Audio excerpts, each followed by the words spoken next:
Welcome back to Ahmedabad Real Estate Review, Episode 6. We're all about giving you the best tips and tricks for the Ahmedabad and Gandhinagar property market. Yes. And this time around, we've got some really interesting stuff to cover. Definitely. Yeah. We were looking at all the research and articles you sent over, and it seems like everything's pointing to one really important skill: negotiation. Oh, absolutely. It's crucial. Yeah. Especially in today's market. Right. So this episode is going to be your ultimate guide to getting the best deals. Whether you're an NRI wanting to build that dream home, an investor looking for hot commercial properties, or just anyone wanting to make the smartest choices in Ahmedabad's crazy real estate scene. Exactly. And, with property prices going up and the market always changing. Always changing. Knowing how to negotiate well can save you a ton of money. We're talking lakhs of rupees, potentially. No kidding. Yeah. And the research shows that good negotiation is especially powerful when it comes to those developer incentives, the ones they don't always shout about. Right. And of course, there are those hidden costs, too, like stamp duty and registration fees. Oh, yeah. Those can really sneak up on you. They can. But the good news is that, according to all the real estate experts we've been looking at, effective negotiation can make a huge difference in your final price, especially in those up-and-coming areas and projects that are still under construction. Okay, so let's get specific. What does negotiation actually mean in Ahmedabad's real estate world?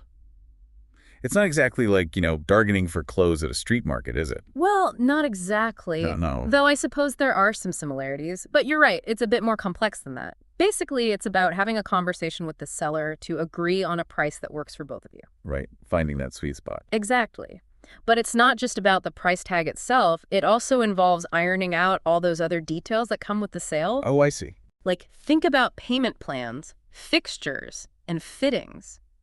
Even the timeline for actually getting the keys to your property. A successful negotiation means everyone walks away feeling like they got a fair deal. Okay, so why should our listeners be especially focused on negotiation skills in Ahmedabad right now? What did all that research tell us? Well, a few things really stand out. Okay. First off, property values in Ahmedabad are steadily climbing. So any rupee you can shave off the asking price is a big win in the long run. Makes sense. Every little bit counts. Absolutely. And then there's the fact that different parts of Ahmedabad have their own micro markets, places like SG Highway versus the older points of the city. Right. They behave a bit differently. Understanding those little nuances can give you a real edge when you're negotiating. So it's about being aware of those local dynamics. Exactly. And let's not forget about developers. They often have incentives and special offers that they might not be advertising widely. Negotiation is your way of uncovering those and making them work for you. Right, digging a little deeper. Exactly. And of course, we have to remember those extra expenses like stamp duty and registration fees. A savvy negotiator might be able to get some of those costs reduced or even waived. So it's really about looking at the whole picture, not just getting fixated on the initial price. Precisely. You've got it. Now, I loved those real-life success stories you included in the research. Could we talk about those? Oh, absolutely. They're great examples of how powerful negotiation can be. They really are. One that comes to mind is this NRI from Canada who wanted to buy an apartment on SG Highway. Oh, yeah. What happened there?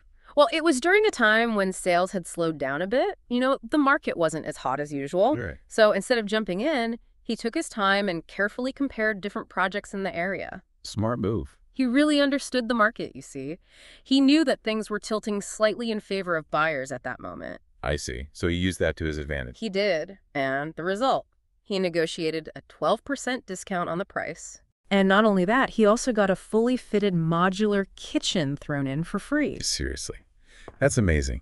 What's the big takeaway for our listeners from that story? I think the main lesson is the importance of timing in doing your research. This buyer was patient, he did his homework, and he recognized that the slower market gave him some leverage. He essentially created a little competition among sellers by showing that he had other options. So don't rush in, do your research, and understand the market. Exactly. Patience and information are key. Now, you had another story that showed a different side of negotiation, something about an investor in Prahlad Nagar, right? Oh, yeah, that's a good one. This was a UAE-based investor looking for office space in Prahlad Nagar. And, commercial real estate has its own unique quirks. Right. So this investor didn't just focus on the price per square foot. They went deeper and researched all the recent transactions and listings for similar properties in that area. So they really dug into the data. They did. And they found that there was a bit of an oversupply of office space in that particular micro market at that time. Interesting. Recognizing this, they shifted their negotiation strategy. Instead of just trying to bring down the initial price, they proposed a longer lease agreement in exchange for lower upfront costs. So they were playing the long game. Exactly. They negotiated the terms of the deal, not just the price tag.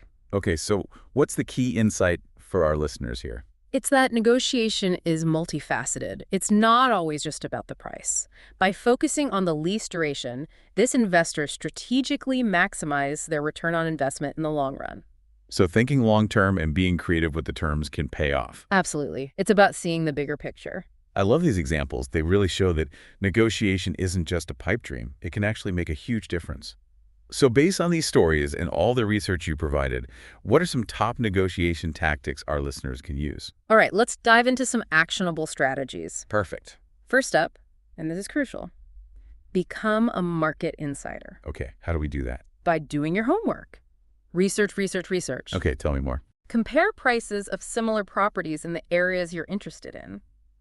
Online portals are a good starting point, but try to get your hands on any local real estate reports or transaction data you can find. Right, so really understand the local market. Exactly. And don't forget about supply and demand. Is it a buyer's market or a seller's market? That's going to directly impact your negotiating power. So knowledge is power. It really is. Now, strategy number 2. Enlist expert help. Consider working with a real estate agent who knows the Ahmedabad market inside and out. Yeah, that makes sense. They'd have all that insider knowledge. They would. They know what sellers are looking for, they understand the typical negotiation ranges, and they might even have insights into how specific developers like to negotiate. So they're like your secret weapon. Exactly. Plus, they can help you structure your offer in a way that's attractive and strategic. It can save you time, stress, and ultimately money. Okay, what's our next game changer? Strategy number 3 is all about timing. Remember how that NRI from Canada used the slower market to his advantage? Well, the real estate market often has its own rhythms. There might be certain times of the year when sellers are more likely to make a deal. Like when? For example, towards the end of the financial year, developers might be pushing to meet sales targets. Or during festive seasons, you might find more special offers and discounts.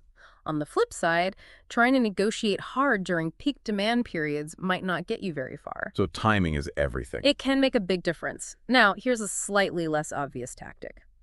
Look for opportunities to leverage property defects. What do you mean by that?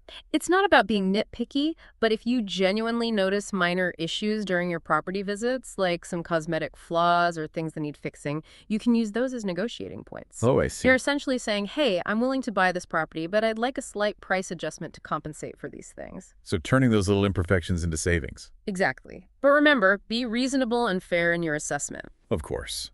What's another strategy that can give buyers an edge? Strategy number 5 is all about knowing when to walk away. This is probably one of the most powerful tools you have in any negotiation. If you're genuinely prepared to walk away from a deal that doesn't meet your needs or your budget, it sends a strong message to the seller. It shows you're serious. Exactly. It shows you're a serious buyer with clear limits, and that can often make them reconsider their position. So it's about standing your ground. It is. It takes some discipline, but it can really pay off. Now, for our NRI listeners who might be thinking of investing with family or friends, is there a strategy that might be particularly useful for them? Definitely. Consider the power of bulk buying or group purchases. Developers are often willing to offer better rates and extra discounts when multiple properties are bought together. So there's strength in numbers. Exactly. If you and your network are looking to invest in Ahmedabad, teaming up could unlock some serious savings. That's a great tip. And finally, what's one piece of advice that every buyer, regardless of their situation, should keep in mind? Always, always, always ask about builder discounts and offers. They might not advertise them openly, but developers often have various incentives up their sleeves. Like what kinds of things? It could be anything from pre-launch discounts and festive season specials to customized payment plans, waivers on certain charges, or even complimentary upgrades. You might be surprised by what you can get just by asking. So don't be shy. Ask, and you might receive. You got it. Now, keep in mind that your negotiation style might need to adapt depending on who you're dealing with. Oh, right. You mean like, is it different negotiating with an individual versus a big developer? Exactly. Negotiating with individuals, which usually happens with resale properties, can be a bit more personal. I see. They might have an emotional attachment to their property, so you might need to take a slightly more empathetic approach. But of course, your research and data still matter. So it's about finding that balance. Exactly. Now, when you're dealing with developers, you'll often find that their base prices are a bit more fixed. They have their pricing structures, but there are still things you can negotiate. Think about discounts, waivers on stamp duty or registration charges, or even more favorable payment plans. Your best opportunities for negotiating with developers are usually during pre-launch phases or when they're trying to sell off the remaining units in a completed project. So there's always room for negotiation. There almost always is. And then there are those less common situations like dealing with distressed sellers. Right. These sellers are usually under financial pressure and might be more willing to sell quickly and for a lower price. So it could be a good opportunity for buyers. It could be. But it's important to handle these situations ethically and do your due diligence carefully. Of course, responsibility is key. Absolutely. Now, no matter who you're negotiating with, there are a few fundamental principles to keep in mind. Okay, let's hear them. First, always be prepared. Do your research, know your budget, and have a clear idea of your target price range. Preparation is key. It is. Second, be polite but firm throughout the negotiation. Getting aggressive won't help you. Stay cool and collected. Exactly. Third, remember that it's not just about the price. Consider things like hidden costs, the builder's reputation, the location's potential for growth. Right. Look at the bigger picture. And finally, don't rush your decision. Take your time to evaluate everything before you sign on the dotted line. This has been so helpful. I feel like I have a much better grasp on negotiation now. I'm glad to hear that. Yeah. Remember, the key is to be informed, understand the market, and be ready to advocate for yourself. Couldn't have said it better myself. And to all our listeners, if you found these negotiation strategies useful and you want to stay ahead of the game in the Ahmedabad and Gandhinagar property market, make sure you subscribe to Ahmedabad Real Estate Review. And a quick reminder that the information we share today is for educational purposes only. The real estate market is constantly changing, so always double-check your information with official sources and talk to qualified real estate professionals before making any decisions. We'll be back with more insights soon, so stay tuned. See you there.